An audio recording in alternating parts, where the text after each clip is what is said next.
이 시간 이제 DRC 리더 수련의 2강으로 지금 진행되어지고 있습니다. 우리가 저번 1강 때는요, CVDIP에 대해서 우리가 이제 나눠봤고요. 오늘은 예수를 바라보는 믿음이라는 제목을 가지고 우리가 이번 한 달 동안 히브리서 11장에 대해서 집중하기로 했죠. 그래서 믿음의 승리자들. 근데 히브리서 11장의 내용의 결론이 어디에 나와 있냐면 히브리서 12장에 나와 있습니다. 히브리서 12장의 시작이 어떻게 되냐면 이러므로 이렇게 시작됐어요. 그 이러므로라는 말은요, 히브리서 11장 앞에 내가 말했던 내용을 결론 짓는 말이에요. 그걸 요약해서 내가 왜 히브리서 11장 앞에 이런 말을 했냐면 하면서 히브리서 12장에 이제 1절, 2절의 중요한 내용을 말하고 있습니다. 제가 오늘 여러분들에게 말씀드릴 내용이 세 가지입니다. 제가 오늘 그 세 가지서부터 서론에 먼저 말씀드리도록 하겠습니다. 첫 번째 뭐냐면 12장 2절에 보면은요, 믿음의 주요 또 온전하게 하시는 이인 예수를 바라보자 그랬습니다. 보세요. 우리의 믿음을 시작하시는 분도 완성하시는 분도 누구라고요? 예수님이라는 거예요. 여기서 제가 영어 성경에 보니까 믿음의 주요라는 단어를 영어로는 author라고 표현하고 있어요. 쉽게 말하면 뭐냐면 창시자라는 말입니다. 믿음의 주요라는 게 당신이 내 믿음의 시작한 자요, 창시자요, 또 온전하게 하시는 일을 영어 성경에는 뭐라고 되어 있냐면요, 퍼펙터라고 해서 완성자라고 말을 하고 있습니다. 우리 믿음을 시작하시는 이는 누구죠? 그리고 또 그것을 완성하시는 이는 누구일까요? 우리가 오늘 이 시간을 통하여서 뭔가 믿음에 대해서 우리가 오해하고 있었던 내용들이 풀어지시길 바랍니다. 뭔가 내가 열심히 해야 될 것 같고 어떤 삶 속에서 나의 모습을 바라보면서 나는 믿음이 좋은가?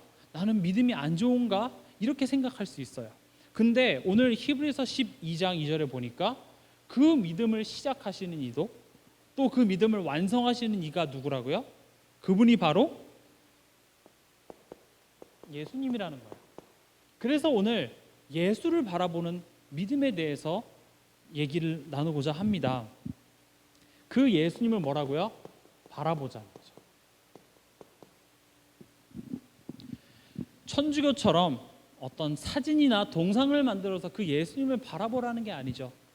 한 45도 각도로 하늘을 바라보면서 기도하는 것이 예수님을 바라본다라는 게 아니에요.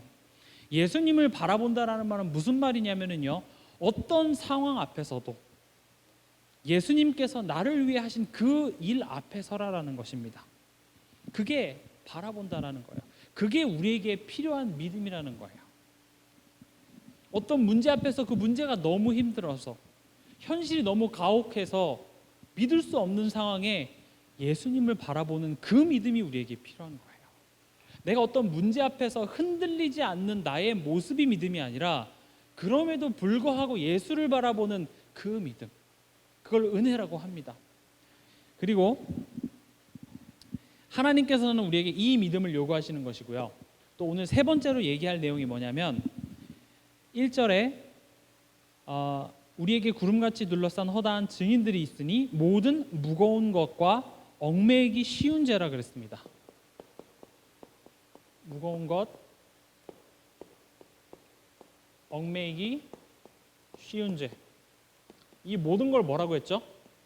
벗어버리라고 했습니다.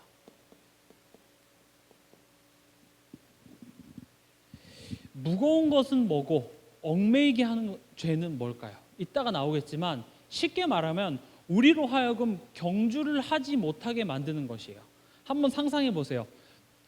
달리기를 하려고 하는데 한 20kg짜리 무거운 것을 메고 시작한다? 제대로 경주를 할 수가 있겠어요? 못하겠죠. 내가 뛰려고 하는데 내 다리를 막 엉키게 만드는 숲을 지나간다. 그럼 우리 잘 경주할 수 없는 것처럼 무거운 것과 얽매이기 쉬운 죄는 뭐냐면, 다시 말하면 우리로 하여금 경주하지 못하게 만드는 모든 것들을 보고 무거운 것, 얽매이기 쉬운 것이라고 했습니다. 근데 그럼 우리가 해야 될 경주는 뭘까요? 우리가 뭔가 어딜 열심히 가야 될까요? 어떤 목적지를 향해서 달려가고 있나요? 우리가 달려야 될 경주는요, 나의 믿음의 시작이시고 나의 믿음을 온전하게 하실 예수 그리스도를 바라보는 그 경주가 우리가 달려야 될 경주인 거예요. 그 예수님을 온전하게 바라보지 못하게 하는 모든 이유가 결국은 우리에게 있어서 무거운 짐이 되는 거예요. 결국 그게 나로 하여금 달리지 못하게, 바라보지 못하게 얽매이게 하는 죄가 되어지는 것입니다. 이게 지금 제가 오늘 이 시간을 통해서 할 내용을 지금 3개로 요약을 한 거예요. 제가 지금 12장 1절에 보면 우리에게 구름같이 둘러싼 허다한 증인들이 있으니라고 되어 있어요. 히브리서 11장에는 정말로 많은 증인들이 나오는데, 그럼 과연 그 증인들이 이 속에서 살았는지를 이 시간 확인하기를 원합니다. 그래서 오늘 본론은요, 그 많은 증인을 다 얘기하기엔 시간이 없으니 한 사람만 딱 뽑아서 얘기해 보겠습니다. 아브라함입니다. 아브라함의 인생을 통해서 지금 히브리서 11장 12장의 내용이 뭐냐면 이렇게 하자는 거예요. 지금 너의 믿음을 시작하시고 너의 믿음을 완성하게 하실 예수님을 우리가 바라봐야 되는데, 우리 삶 속에서 무거운 것, 얽매이기 쉬운 죄 때문에 우리가 바라보지 못하고 있기 때문에 이것을 벗어버리고 예수 그리스도를 바라보는 믿음의 경주를 가자라는 거예요. 아브라함은 어떻게 했는지 한번 보자는 거죠. 왜 제가 아브라함을 뽑았냐? 아브라함의 별명이 뭐죠? 믿음의 조상이에요. 얼마나 잘 믿었는지 한번 보자고요. 얼마나 잘 믿었길래 믿음의 조상이라고 불렸는지.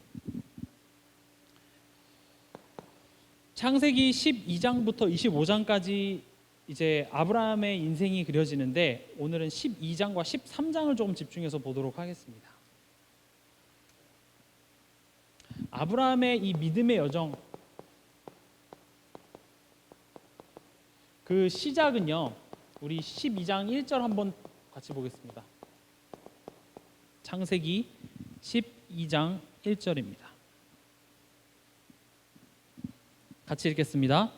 여호와께서 아브라함에게 이르시되 너는 너의 고향과 친척과 아버지의 집을 떠나 내가 내게 보여줄 땅으로 가라 그랬습니다.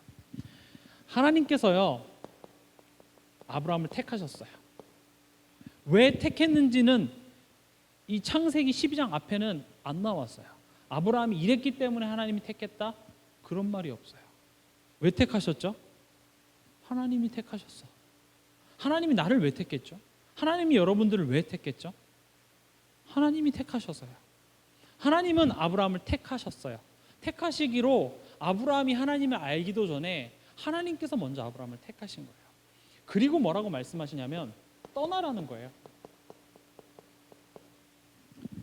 뭐라고 돼 있죠? 너의 고향과 친척과 아버지의 집을 떠나라는 거예요. 이건 단순히 집 나가라는 소리인가요? 단순히 그 우르라는 지역을 떠나라는 말일까요? 물론 그런 의미도 포함되어져 있습니다. 하지만 지금 하나님께서 말씀하시고자 하는 내용이 뭐냐면요, 나의 상처와 아픔으로 가득 찼던 나의 옛사람의 모습에서 떠나라는 거예요. 사단의 종노릇하던 너의 인생에서 떠나라는 거예요. 이따 계속 보시겠지만 아브라함의 성격, 아브라함 체질 자체가 두려움 체질이에요. 염려 체질이에요. 절대 믿음의 조상이라고 말할 수도 없을 정도로 너무 우리와 비슷한 모습 또는 우리보다 더 못한 그런 모습의 아브라함의 삶들을 많이 우리가 볼 수 있어요. 하나님께서 지금 아브라함을 무조건적으로 택하시고 지금 거기서 떠나라는 거예요. 그러면서 뭐라고 하셨냐? 내가 내게 보여줄 땅, 새 땅으로 가라라는 거죠. 이젠 더 이상 사단의 종으로 살아가는 삶이 아닌 성령이 주인 대신 새로운 땅으로 가라라는 거예요. 지금 이 갈대우르를 떠나서 내가 내게 보여줄 땅으로 가라라는 말이 A라는 지역에서 B라는 지역으로 이동해라라고 하는 단순한 위치 이동에 대한 이야기가 아니에요. 이사해라라는 이야기가 아니라 하나님께서 아브라함의 인생을 통해서 이뤄가실 어딨죠? 믿음의 여정을 지금 얘기하는 거예요.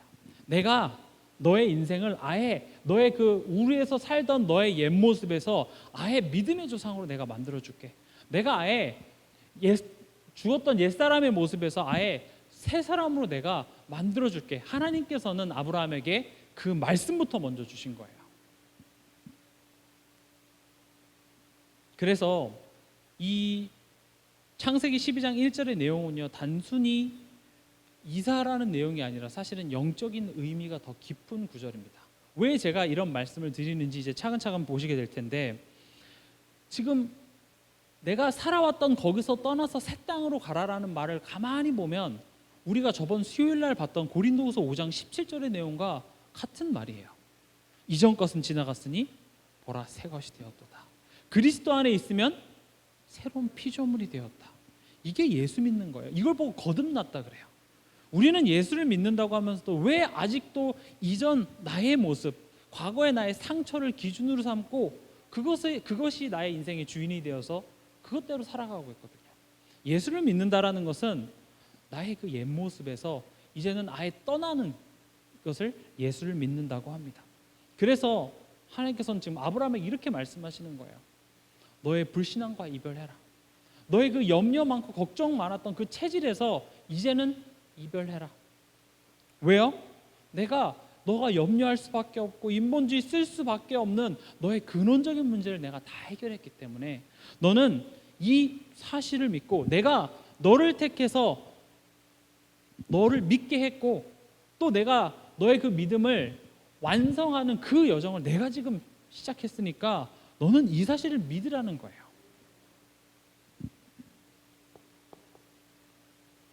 아브라함의 이 말을 듣고 시작을 어떻게 했죠? 창세기 12장 4절 보겠습니다.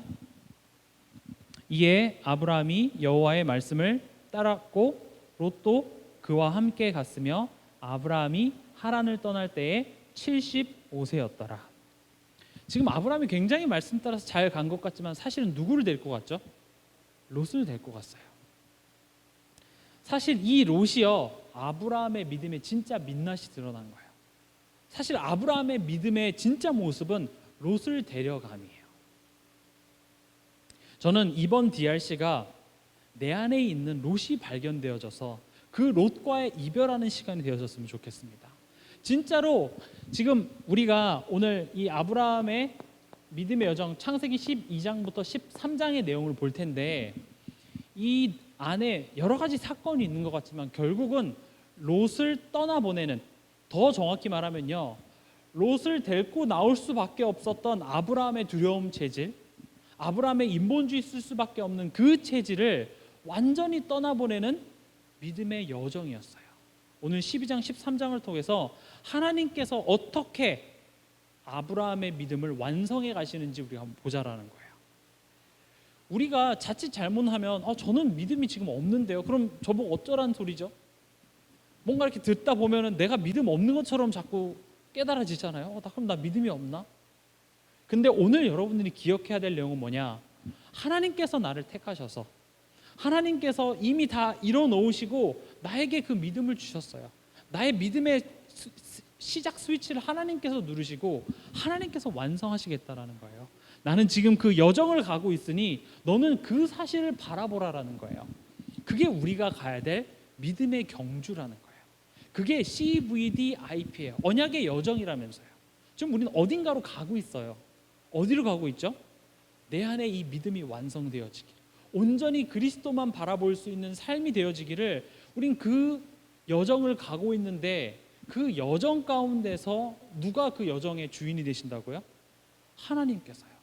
근데 이게 우리가 그냥 그렇다더라가 아니라 오늘 지금 히브리서 12장 1절에도 보면 구름같이 허다한 증인들을 보여주신 이유가 원론적인 얘기만 하면 우리에게 안 와닿을까 봐 성경에 이런 인물 저런 인물들을 보여주시면서 얘네들과 했던 것처럼 내가 너와 똑같이 역사할게 라고 우리에게 약속하셨잖아요. 그래서 지금 이 시간에는 우리가 아브라함의 여정을 한번 보고자 하는 것입니다. 이 여정에는요, 세 가지 사건이 있었습니다. 첫 번째 사건이요, 우리가 12장 4절에 보면은 이제 하란을 떠났죠. 그리고 12장 5절 한번 같이 읽어보겠습니다. 아브라함이 그의 아내 사레와 조카 롯과 하란에서 모은 모든 소유와 얻은 사람들을 이끌고 가나안 땅으로 가려고 떠나서 마침내 가나안 땅에 들어갔더라. 그럼 끝나야 되잖아요. 가나안 땅에 갔잖아요. 들어갔네요. 언약의 여정 끝. 너무 지금 가나안 땅을 아직 못 간 것 같지만 사실은 시작하자마자 갔어요. 그렇죠? 근데 보세요. 아브라함이 그의 아내 사레와 조카 롯과 어디에서 모은 소유요? 하란. 위치적으로 보면 여기가 가나안이라면 여기가 우르인데 하란은 한 요쯤에 있어요. 위치가 이게 지도라고 봤을 때 여기가 우르고 여기가 하란이고 여기가 가나안 땅인데 쉽게 말하면 가다가 아브라함이 이제 하란에서 아무래도 이게 좀 쉽지 않겠는 거예요. 그래서 여기서 아브라함의 성격이 나와요. 굉장히 치밀하고 미래에 대한 두려움이 많기 때문에 돈도 좀 벌어놓고 거기 가서 먹을 식량도 사놓고 뭔가 이렇게 딱 완벽하게 세팅을 딱 다 해갖고 가나안 땅에 멋있게 입성을 했는데 어떤 일이 벌어졌죠? 아무 일도 안 일어났어요. 아무 일도 안 일어나는 거는커녕 뭐가 생겼죠? 기근이 왔어요. 내가 그렇게 식량 완벽하게 준비했는데 돈도 완벽히 잘 벌어서 내가 진짜 가나안 땅에서 약속하신 그 땅에서 내가 한번 잘 살아보겠다고 갔는데 어떻게 됐죠? 기근이 찾아왔어요. 기근이라는 말이 무슨 말이죠? 인간의 힘으로 할 수 없는 거예요. 그렇잖아요. 이게 곡식이 나지 않는데 처음에는 그냥 비가 좀 안 내리나 보나 싶어서 그래도 내가 모아둔 돈, 내가 쌓아둔 곡식 쓰기 시작했겠죠. 아껴 먹다 보면 비 다시 올 거야. 근데 이게 심상치가 않은 거예요. 그래서 기근이 찾아오게 됐어요. 지금 제가 앞에서도 말씀드렸다시피 갈대우르를 떠나서 새 땅으로 가라는 말이 단순히 그냥 A에서 B라는 지역으로 이사라는 얘기가 아니라 지금 이미 갔음에도 불구하고 뭔가 대단한 역사가 일어나지 않았다라는 거예요. 오히려 거기 가서 진짜 잘 살아보려고 최고의 준비를 하고 갔는데 도착하면 뭔가 꽃길이 일어나야 될 거 아니에요. 내가 하나님 말씀 믿기로 결정했어요. 그래 내가 세계복음하기 위해서 내가 진짜 이 복음 전하기 위해서 내가 올인해야지 했으면 막 응답의 열매들이 막 열려야지 이게 참 좋은데 아브라함도 그렇게 생각했을 거 아니에요. 하나님이 나한테 그렇게 말씀을 주셨으니까 이제부터 내 길은 꽃길만 있겠구나. 하란에 가서 뭐 이렇게 열심히 하고 하니까 돈도 좀 벌리고 이게 참 하나님 인도하셔서 감사하구나 하고 막상 갔는데 뭐가 찾아오냐면 기근이 찾아온 거예요.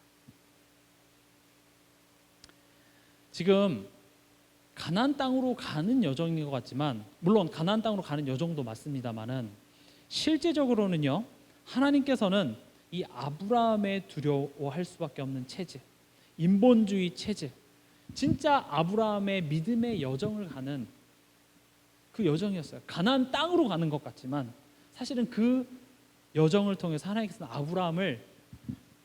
아브라함의 믿음을 완성하시는, 이전 것은 지났고 보라 새 것이 되었다라는 이 내용이 실제적으로 믿어져서 삶 속의 열매로 맛볼 수 있는 그 믿음을 완성하시기 위한 여정이었다라는 거예요. 그 증거로 아브라함이 가나안 땅에 갔다니까요. 그럼 끝나야 되잖아요. 그렇게 해서 잘 살았습니다 했는데 기근이 찾아왔어요. 그래서 어떻게 했죠? 점점 9절에 남방으로 옮겨갔더라 그랬습니다. 사실요 하나님은 알았어요. 아브라함이 이 의식주 문제 앞에서는 약하다는 걸. 아브라함이 이 의식주 문제에 대해서 의식주가 잘 채워졌을 때는 하나님 믿고 뭐 신실한 것 같지만 딱 의식주 문제에 걸렸을 때 아브라함이 약하다는 걸 알았죠. 그 증거가 가나안 땅 들어가기 전에 하란에서 먼저 열심히 다 모아갖고 간 거예요. 혹시라도 거기 가면 굶어 죽을까 봐. 사실은 두려움이거든요. 보세요. 지금 기근 때문에 애굽에 갔는데 또 어떤 문제가 터졌냐? 지금 아내 문제죠. 12장 10절부터 보면은요. 11절에 그가 애굽에 가까이 이르렀을 때에 그의 아내 사라에게 말하되 내가 알기에 그대는 아리따운 여인이라. 여기까지만 했으면 너무 좋았어요. 당신은 너무 아름답습니다 라고 얘기하면 좋죠. 부인도 그거 거기까지 얘기할 때는 어머나 하고 좋았겠죠. 나를 아름답다고? 근데 사실 진짜 아브라함의 속내는 13절입니다. 워낙 12절이요. 애굽 사람이 그대를 볼 때 이르기를 이는 그의 아내라 하여 나는 죽이고 그대는 살리리니. 사실 이게 아브라함의 속내였어요. 이쁘다고 하는. 그래서 남자들의 이런 달콤한 말에 속아 넘어가지 마십시오. 속셈이 다 안에 있습니다. 아브라함의 속셈, 결국 죽음에 대한 두려움이에요. 그냥 매사가 이 죽음에 대한 두려움이에요. 아직 애굽에 들어가지도 않았어요. 아직 그냥 좀 길거리에 그 애굽의 군인들이 와서 치근덕대기라도 하면, 이렇게 얘기하면 이해라도 해주겠는데, 지금 애굽의 땅에 가까이 왔다 그랬잖아요. 그럼 지금 아브라함의 성격을 한번 상상을 해보면, 애굽 땅에 가까이 오니까 생각난 게 아니라 이미 가기 전부터 그걸 계속 이렇게 머릿속으로 생각하고 있다가 거의 다가오니까 참다가 이제 얘기한 거겠죠. 그러니까 아브라함의 성격, 제가 봤을 때는 A형인 것 같습니다. 트리플 A형쯤 된 것 같아요. 그렇잖아요. 이런 얘기를 이렇게 쉽게 안 하잖아요. 이거 어떻게 말하지? 내가 죽을 것 같은데 하면서 속으로는 막 계속 입도 막 마르고 어떻게 해야 될지 안절부절 못 하다가 이제 가까이 와서 이제 말한 거예요.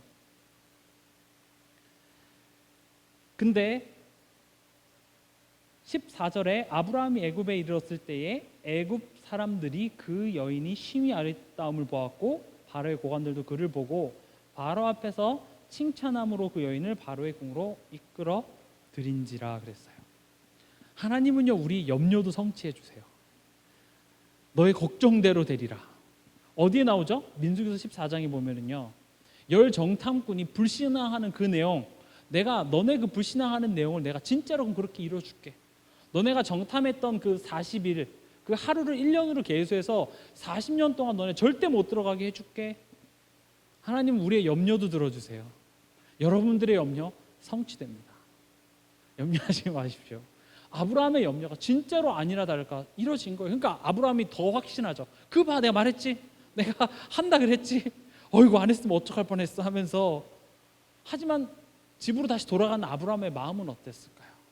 이 바보 같은 놈, 내가 하나님께서 이렇게 약속을 주시고 나를 불렀는데 왜 또 죽음 앞에서 나약해지는 나지? 의식주 문제 앞에서도 나약해지는 나였는데 또 이 죽음의 문제 앞에서 또 나약해지는 내 모습이네. 얼마나 후회를 했겠어요. 얼마나 아이고 나는 진짜 남자 아니다, 나 떼야 되겠다 막 이런 얘기를 하면서 막 슬퍼했겠죠. 근데 어떻게 했죠? 하나님께서는 또 그 가운데서 지켜주세요. 감당할 시험만 주시는 거죠. 하나님은 이런 아브라함의 모습을 보시면서요, 배신감을 느끼지 않았어요. 야, 아브라함 네가 그럴 수가 있어? 배신감을 느낀 게 아니라 이런 아브라함을 아셨어요. 그래서 하나님께서 지금 거기서 떠나서 내가 너를 완성한 그 모습으로 하겠다라고 미리 말씀 주신 거예요. 이게 단순히 갈대아우로 떠나서 가나안 땅 가라, A에서 B로 가게 하겠다라는 약속뿐만 아니라 너의 그런 모습 내가 완전 싹 바꿔줄게. 아예 내가 믿음의 조상으로 아예 바꿔줄게. 그 말씀의 성취의 시간표였던 거예요. 그 순간에 아브라함은 그런 하나님의 말씀이 안 보였겠죠. 그냥 이런 바보 같은 내 모습을 보면서 한탄했어요. 또 세 번째 문제, 어떤 문제였죠? 13장에 보면은 자신의 종과 또 롯의 종과 싸우는 이 가족 문제가 일어났습니다. 근데 보면은 아브라함이 뭔가 좀 달라졌어요. 13장쯤 되니까 13장 8절 9절 한번 같이 읽어보겠습니다. 아브라함이 롯에게 이르되 우리는 한 친족이라 나나 너나 내 목자나 서로 다투게 하지 말자. 내 앞에 온 땅에 있지 아니하냐. 나를 떠나가라. 내가 좌하면 나는 우하고 내가 우하면 나는 좌하리라.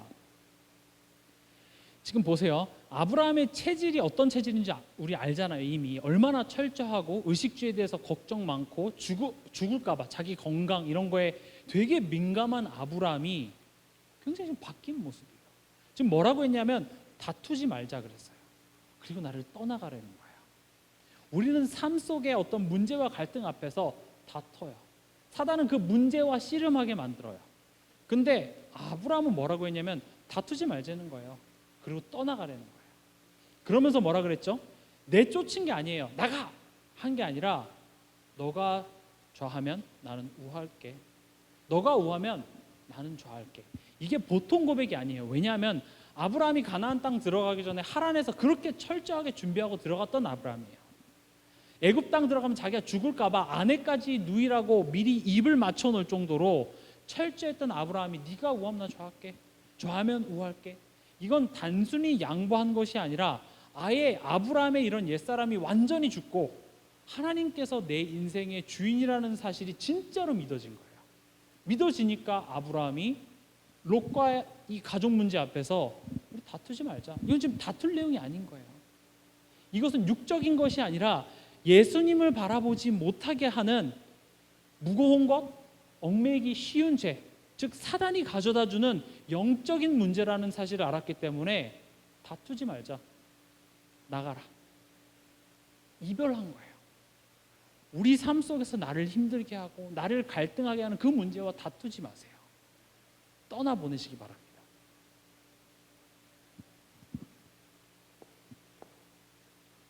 이 여정의 완성이 어디 나오죠? 창세기 22장에 마침내 이랬던 아브라함이 누구를 바치죠? 이삭을 번제로 바칠 정도로 아브라함의 믿음은 완성됐습니다. 또 이 믿음이 아브라함에게서만 끝난 것이 아니라 누구에게 전달이 됐죠? 이삭에게 고스란히 이 믿음이 전달됐어요. 하나님께서 아브라함을 통해서 하시고자 했던 믿음의 여정, 하나님께서 아브라함을 통해서 하시고 했던 CVDIP의 내용은요, 아브라함에게 진짜 믿어져서 옛사람이 진짜 죽어지고 믿음이 온전하게 돼서 그 열매가 내 삶 속에 나타나고 또 그게 내 후대에게까지 전달되어지는 이 믿음의 여정을 아브라함을 통해서 하나님께서는 성취하시고 싶었던 거예요. 근데 보시면요, 아브라함이 잘했던 한 가지가 있어요. 지금 우리가 전체적으로 보면은요, 아브라함의 삶이 그렇게 믿음의 조상이라 불릴 정도로 잘한 일이 없어요. 뭘 그렇게 잘했죠? 지금 제가 13장까지만 봤지만 그 뒤에도 더 가관인 사건들이 많잖아요. 아브라함의 삶은 사실은 믿음의 조상이라 불릴 만한 자격이 없음에도 불구하고 한 가지 잘한 게 있습니다. 그게 뭐냐?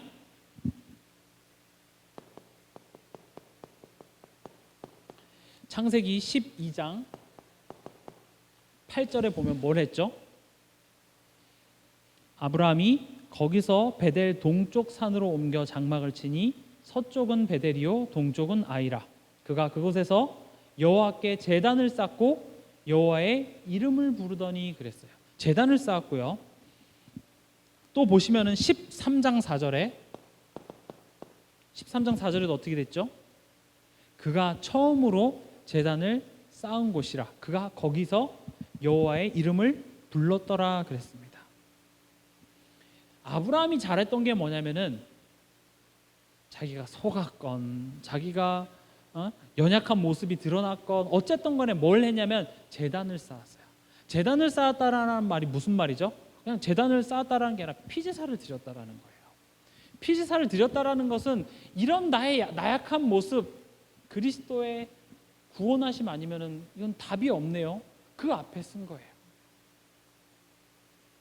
지금 이런 나의 모습이 죄와 사단에게 붙잡혀서 이런 모습 가운데서 이렇게 될 수밖에 없는 나임을 인정하고 앞으로 하나님께서 보내주시겠다고 약속하신 그 여자의 후손을 바라봤다라는 거예요. 아브라함이 잘한 게 그거예요. 제가 지금 과도 해석한 것 같습니까? 아브라함이 뭐 제단을 쌓았지 그게 그리스도 바라본 거예요? 그렇게 얘기할까 봐 요한복음 8장 한번 같이 보겠습니다. 요한복음 8장 56절입니다.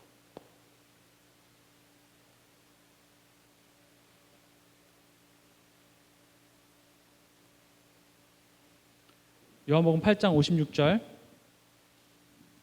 같이 읽겠습니다. 너희 조상 아브라함은 나의 때에 볼 것을 즐거워하다가 보고 기뻐하였느니라. 지금 이거 누가 하신 말씀이죠? 누가 하신 말씀이죠? 예수님이에요. 지금 예수님이 아브라함의 믿음을 뭐라고 해석하셨냐면, 아브라함은 지금 예수님의 때에, 지금 나의 때가 예수님이 지금 살아계신 때에 일어난 이 일들을 즐거워하다가 보고 기뻐했대요. 이 말이 무슨 말이죠? 나의 때에 볼 것?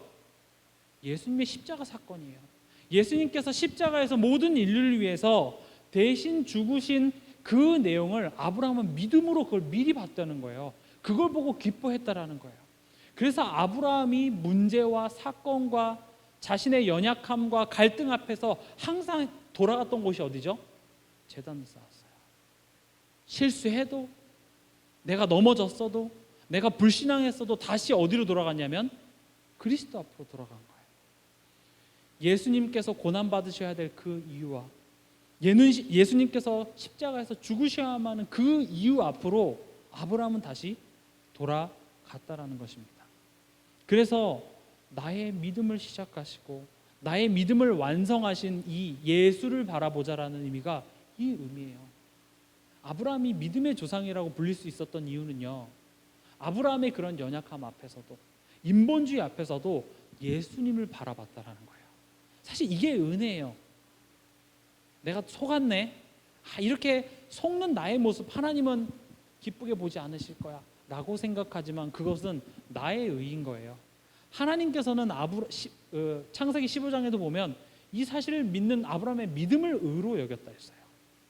그럼 우리가 어떤 상황 속에서도, 내가 방금 이 자리에 오기 전까지 또 내가 불신앙 체질이라 불신앙했음에도 또 그리스도를 바라볼 수 있는 그 모습을 하나님께서는 믿음이라고 부르세요. 지금까지 우리는요, 문제 앞에서 흔들리지 않는 어떤 그런 모습을 믿음이라고 많이 생각했어요. 어떤 어려움이 와도 넘어지지 않고 막 버티는 거 있잖아요. 막 노예로 팔려갔는데도 여긴 하나님의 계획이 있을 거야. 지금 이 시간표는 경제를 배우는 시간표야. 감옥에 누명을 쓰고 들어갔는데 이때는 정치를 배우는 시간표야. 이렇게 깨달아지던가요? 아니에요. 이미 방정이지. 내가 왜 그때 그런 쓸데없는 얘기를 해가지고, 우린 그렇게 후회하고 불신앙하는 체질이에요. 근데 하나님께서 바라시는 믿음은 그럴지라도 그 가운데서 그리스도를 바라보는 믿음이에요.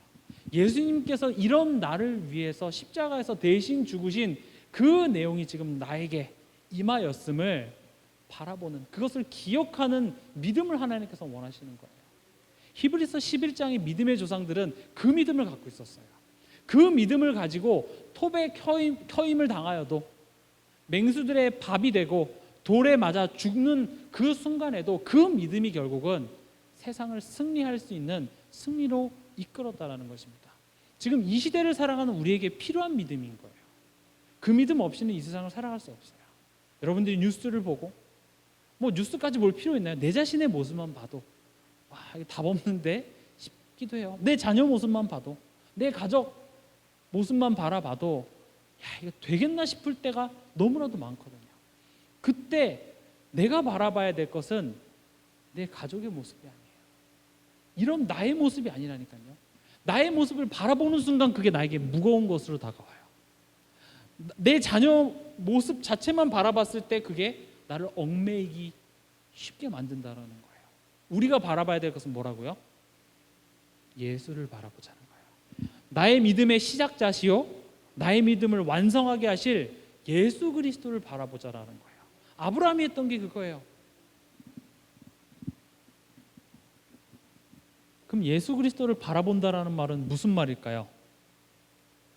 요한복음 3장 14절 16절에 보면 니고데모가 예수님께 와서 어떻게 하면 하나님 나라 볼 수 있겠습니까? 물어보니까 예수님께서 이제 거듭남의 의미에 대해서 말씀하시는 장면이죠.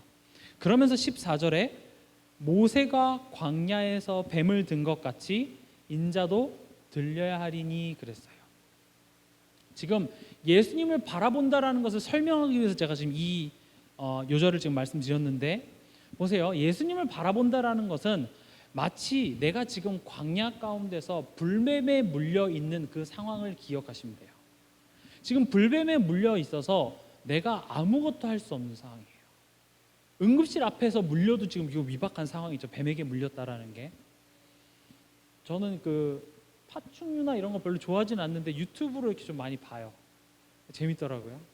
근데 이 뱀의 독이 얼마나 치명적이냐면 그 뱀의 독 한 방울을 피에다가 딱 떨어뜨리니까 그 피가 그 젤리처럼 몇 초 안에 굳어버리더라고요.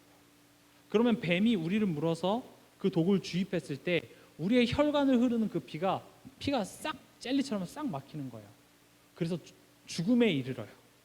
그만큼 치명적인 게 뱀의 독입니다. 그랬을 때는 빨리 병원을 가야 돼요. 그걸 어설프게 입으로 빨려고 하면 절대 안 되고요. 그걸 또 묶으면 또 다리가 괴사가 될 수 있다고 해요. 그래서 쓸데없는 짓 하지 말고 이 물린 자리를 최대한 심장보다 아래로 두고 병원으로 가라는 거예요. 그리고 병원에 가기 전에 미리 지금 어떤 독에 물렸는데, 어떤 뱀에 물렸는데 미리 말을 해두면 거기에 대한 백신을 준비할 수 있으니까. 뱀에 물리실 일은 없겠지만 혹시라도 물리게 되면 그렇게 하시면 됩니다. 지금 이 시대에 뱀에 물려도 사실은 이게 위급한 상황인데 광야에서 물렸다고요. 그런 상황 속에서 할 수 있는 게 아무것도 없어요. 그때 장대 위에다가 놋뱀을 달아놨을 때 그것을 바라본 거예요. 그걸 보고 믿음이라고 하는데, 근데 우리는 믿음을 뭐라고 생각하냐면요, 뱀에 물려도 당황하지 않는 나의 모습, 괜찮아, 좋아질 거야, 이렇게 긍정적으로 생각하는 모습, 침착한 모습, 뭔가 하나님의 뜻이 있을 거야 라고, 그것을 믿음이라고 생각해요. 아니요, 믿음은 뭐냐면 장대 위에 달린 그 놋뱀을 바라봤을 때 낫는다고 하니 그걸 바라본 거예요. 문제 가운데서 침착하지 마십시오. 예수님을 바라보세요. 예수 그리스도께서 나를 위해 하신 그 일을 기억하는 일을 보고 하나님께서는 그걸 믿음이라고 하시는 거예요. 우리가 어떤 상황 앞에서도, 나의 한계 앞에서도, 정말 이건 말도 안 되는 그런 상황 앞에서도 예수 그리스도를 바라볼 수 있는 그 믿음, 나의 자녀 문제 앞에서도요, 경제 문제 앞에서 지금 내가 당장이라도 뭘 하지 않으면 안 될 것만 같은 그런 두려움 속에서도 예수 그리스도를 바라볼 수 있는 그 믿음이 우리가 세상을 살아가면서 승리할 수 있는 믿음인 것입니다. 이 믿음은 내가 사실은 노력해서 얻어지는 것도 아니에요. 이걸 보고 은혜라 그래요. 아브라함은 이런 상황 속에서도 제단을 쌓았어요. 어떻게 그럴 수 있겠어요? 그 정신없는 상황 속에서. 노아도 보세요. 방주에서 되게 오래간만에 땅을 밟았으면 막 이렇게 어지럽고 멀미하고 야 빨리 나와 하면서 막 와 땅이다 좋다 막 이랬을 텐데 그게 아니라 뭐부터 했죠? 피제사부터 드렸어요. 이게 그냥 그 믿음의 조상들이 그랬다더라가 아니라 실제로 그럼 우리 삶 속에서 여러분들이 이번 한 주간 살면서 크고 작은 문제 앞에서 나의 모습 바라보면 진짜로 이건 나에게 무거운 것으로 다가와요. 내가 그럼 이런 모습 하지 말아야 되는 건가? 내가 또 이번에 낙심했는데 그럼 안 해야 될 것만 같잖아요. 그게 나에게 무겁게 다가오는 거예요. 아니야, 그게 아니라 그리스도를 바라보는 겁니다. 그래서 이번 주 결론도 그거지만 이번 주 예배의 승리자들이란 말이 그 말이에요. 그래서 그리스도의 말씀이 선포되는 그 자리로 난 나가는 거예요. 내가 힘들어 미치겠거든요. 내가 이해 안 되고 나는 안 믿는 것 같음에도 불구하고 예수 그리스도의 말씀이 선포되어지는 그 예배 자리로 나가는 그 사람을 보고 은혜 입은 자라 그래요. 여러분들 지금 이 자리에 와 계신 거 은혜 입은 자입니다. 여러분들이 이 자리에 와서 이 말씀을 듣고 계시다? 이미 하나님께서 여러분들을 통해서 이뤄가실 믿음의 여정이 시작됐다라는 거예요. 하나님께서는 그걸 완성하시기 원한다는 것입니다. 그래서 내 모습을 바라보시는 것이 아니라 나의 그 믿지 못하는 그 모습 그대로 나오라는 거예요. 내가 완성할 테니까. 여러분들의 그 모습 그대로를 하나님께서는 사랑하셨어요. 로마서 5장에도 보면 우리가 아직 연약할 때, 우리가 아직 죄인 되었을 때에 십자가에서 대신 죽으심으로 우리에 대한 자기의 사랑을 확증하셨다 그랬어요. 우리는 예배 시간을 통해서 그 사랑을 확인하는 거예요. 그렇구나, 이런 나의 모습을 하나님께서 만들어 가시겠다고 약속하셨구나.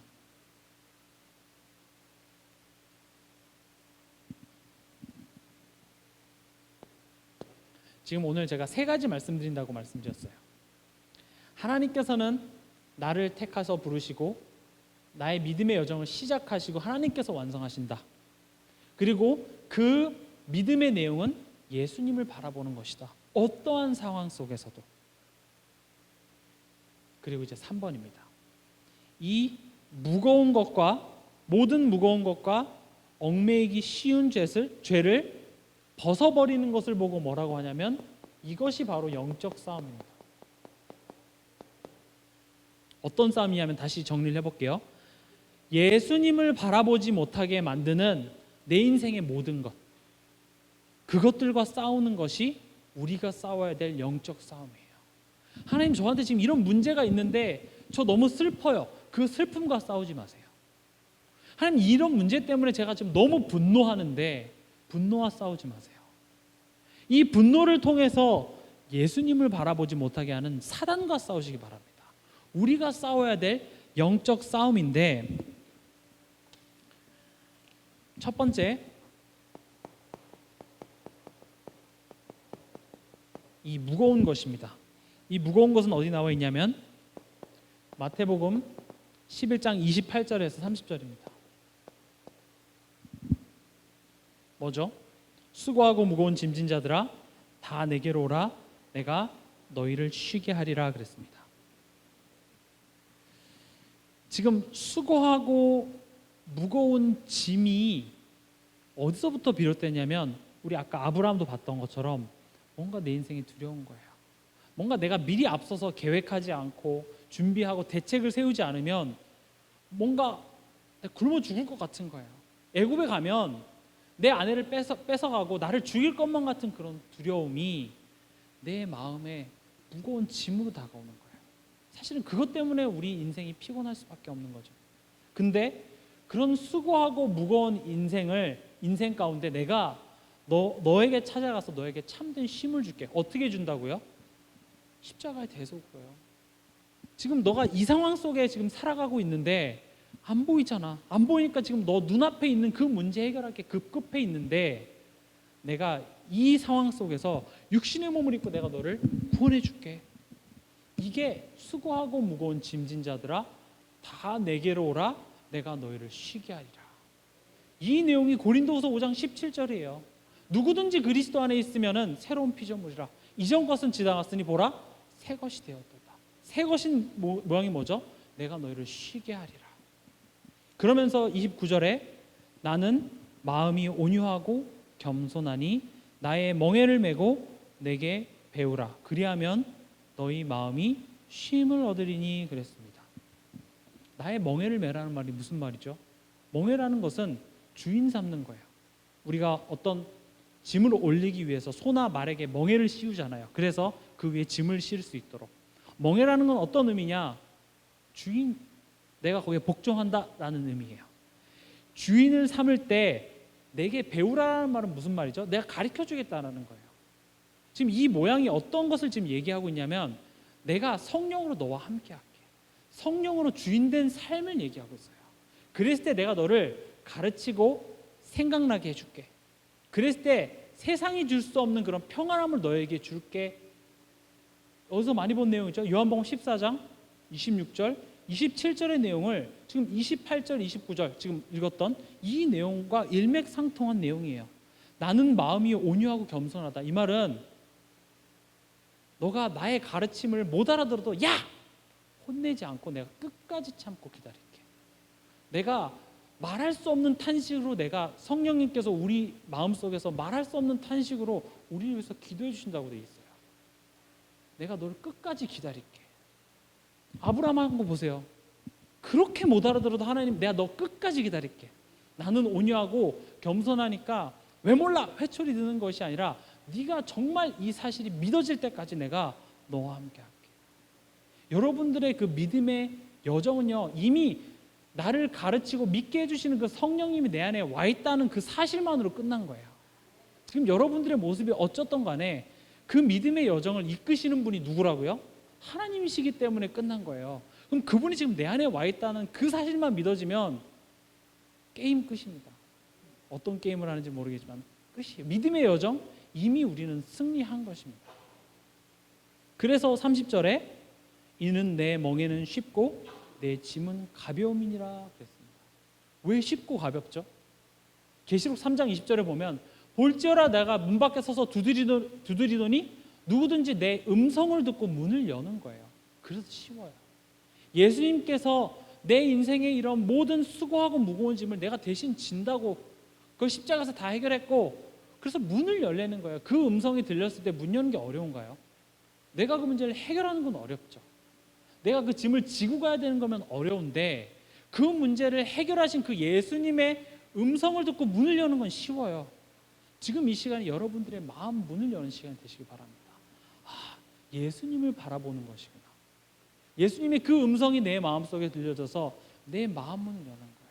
나의 연약함, 내 가정에 왜 이런 열매들이 안 일어나지? 그런 현실이 아니라 예수를 바라보는 거예요. 그 현실을 잘못 바라보게 되면 그게 나에게 무거운 것이 돼요. 뭐 하는 데 있어서 무거운 것이 되냐? 예수 그리스도를 바라보는 데 있어서 무거운 것이 될 수밖에 없고 나를 얽매이는 것이 될 수밖에 없다는 것입니다. 그래서 무거운 짐을 벗어버리는 방법은 무엇이냐? 구원을 완성하시고 지금 성령으로 내 안에 계신 그 성령 하나님을 우리가 기억할 때, 더 쉽게 말하면 영접의 의미를 기억할 때 우리의 무거운 것을 내려놓게 되는 거예요. 두 번째,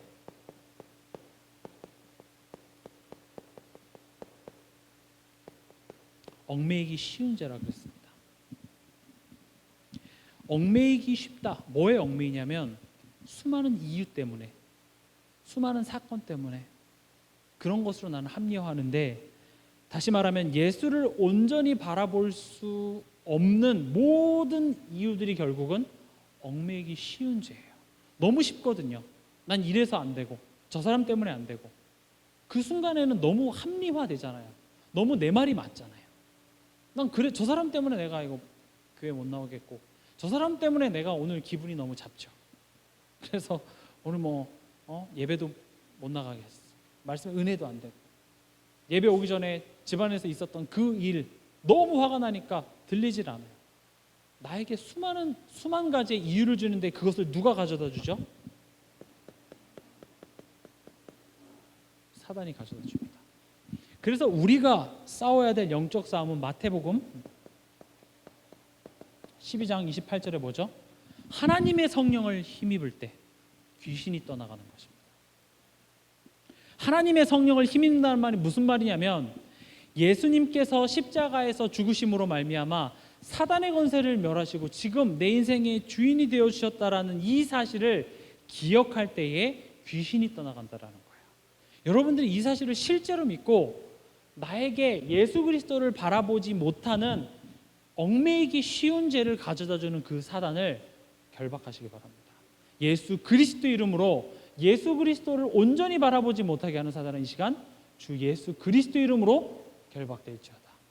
여러분들이 예수 그리스도를 온전히 바라볼 수 있게 된다면 여러분들의 연약함도 유익해요. 여러분들이 지금 이 상황도 유익할 수 있어요. 근데 여러분들의 응답도 예수 그리스도를 온전하게 바라보지 못한다면 그것도 사단의 속임수가 될 수 있다라는 거예요. 그게 죄가 될 수 있다라는 거예요. 그래서 지금 나의 상황이 응답이니 아니면 문제니가 중요한 것이 아니라 그 상황 속에서 내가 지금 무엇을 바라보고 있느냐, 무엇에 집중되어 있느냐가 더 중요합니다. 아브라함은 그랬어요. 기근이 찾아오는 그 순간에 아브라함이 바라봤던 것은 예수 그리스도였어요. 아내를 팔아서 나의 연약함이 다 드러나고 아내랑 사이가 되게 좋았을까요? 다시 갔다가 돌아왔는데 아마 몇 달 동안은 각방을 썼겠죠. 쳐다봐도 인사도 안 하고 밥도 안 해주고 막 이랬겠죠. 그런 상황 속에서 아브라함은 다시 처음에 제단을 쌓았던 그곳에 다시 섰다라는 거예요. 이게 우리가 싸워야 될 영적 싸움이에요. 나의 대단함이 아니라. 이번 주일날에도 여러분들이 내가 이번 한 주간 참 거룩하게 잘 지냈고 내가 정시기도도 잘했고 하나님 생각도 많이 했으니까 내가 자신 있게 교회에 나옵니다가 아니라, 이번 한 주간도 또 나는 이런 모습이었네요. 또 믿지 못하는 상황이었는데 그래도 그리스도를 바라보기 위해서 나오는 것이 우리가 해야 될 신앙생활이에요. 하나님께서는 그것을 의로 보신다는 거예요. 우리에게 필요한 믿음은 그 믿음이에요. 그래서 우리가 달려야 될 경주는 무엇이냐면 로마서 16장 25절 27절에 보면 바울이 뭐라 그랬냐면 나의 복음과 그다음에 예수 그리스도를 전파함이라 그랬어요. 첫 번째 우리가 해야 될 것은 나의 복음이에요. 예수 그리스도가 나의 구세주예요. 나에게 해답이 돼야 돼요. 나에게 해답이 된다는 건 뭐죠? 내 인생이 진짜 크고 작은 갈등 앞에서 내가 슬플 때, 내가 분노할 때, 내가 정말 어려워서 하나님 도와달라고 신음하는 그 순간에 이게 나에게 기쁜 소식이 되는 것을 보고 나의 복음이라 그래요. 다시 말하면 복음에 개인합니다. 이 복음의 내용이 우리가 너무 막연했어요. 그냥 머리로 아는 지식이었는데 실제적으로 내 삶 속에 나의 복음이 되어질 때 이게 우리가 달려야 될 첫 번째 경주예요. 그 경주 달리다 보면 결국 내게는 이 예수 그리스도가 전파되어지게 된다라는 것입니다.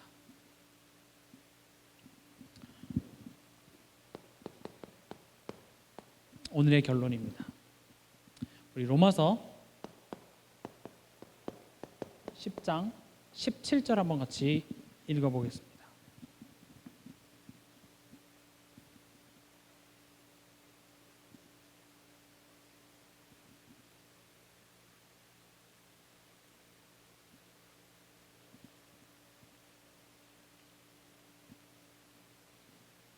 같이 읽겠습니다. 그러므로 믿음은 들음에서 나며 들음은 그리스도의 말씀으로 말미암았느니라. 아멘. 보세요. 믿음은 들음에서 난대요. 뭘 들음에서 난다라는 거죠? 그리스도의 말씀을 들음에서 믿음이 나온다라는 거죠. 지금 그리스도 말씀 앞에 설 때, 그리스도의 말씀이 내 귀에 들려질 때 믿음이 성장한다라는 거예요. 제가 오늘 말씀드리고자 하는 내용과 이 내용이 지금 같아서 지금 말씀드리는데 무슨 말이냐면 다른 것이 믿음이 아니라 예수 그리스도를 어떤 상황 속에서도 바라보는 것이 믿음이라는 거예요. 내가 이 예수 그리스도를 바라볼 때 내 믿음의 시작이시오 내 믿음을 완성하시는 예수 그리스도, 그 예수 그리스도를 바라볼 때 믿음을 하나님께서 내게 주신다라는 거예요. 그리고 바라보는 그 자체가 믿음이라는 거예요. 그 예수 그리스도를 바라보는 믿음, 그리고 바라볼 때 내게 생겨지는 그 힘을 가지고 우리는 세상에서 승리할 수 있는 것입니다. 예수 그리스도를 온전히 바라보는 그것을 보고 뭐라고 하냐? 서밋 타임이라고 합니다. 그 서밋 타임을 통해서 내게 얻어지는 그 힘을 보고 뭐라고 하냐? 영적인 힘이라고 합니다. 그 영적인 힘을 가지고 우리가 달려야 될 경주를 뭐라고 표현하셨냐? 노바디라고 표현하셨어요. 그럼 시작은 어디서부터 시작됐죠?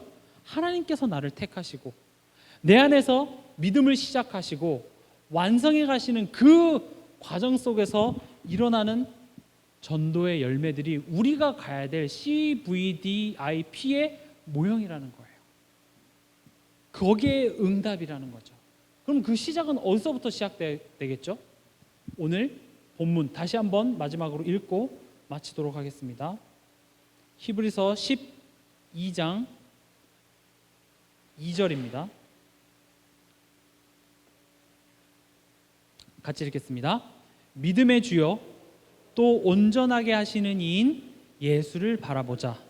그는 그 앞에 있는 기쁨을 위하여 십자가를 참으사 부끄러움을 개의치 아니하시더니 하나님 보좌 우편에 앉으셨느니라. 그리고 1절입니다. 이러므로 우리에게 구름같이 둘러싼 허다한 증인들이 있으니 모든 무거운 것과 얽매이기 쉬운 죄를 벗어버리고 인내로써 우리 앞에 당한 경주를 하며. 오늘의 말씀의 결론 히브리서 12장 2절 1절 예수 그리스도를 바라보는 믿음이 이번 DRC를 통해서 여러분들에게 회복되어지시길 바랍니다.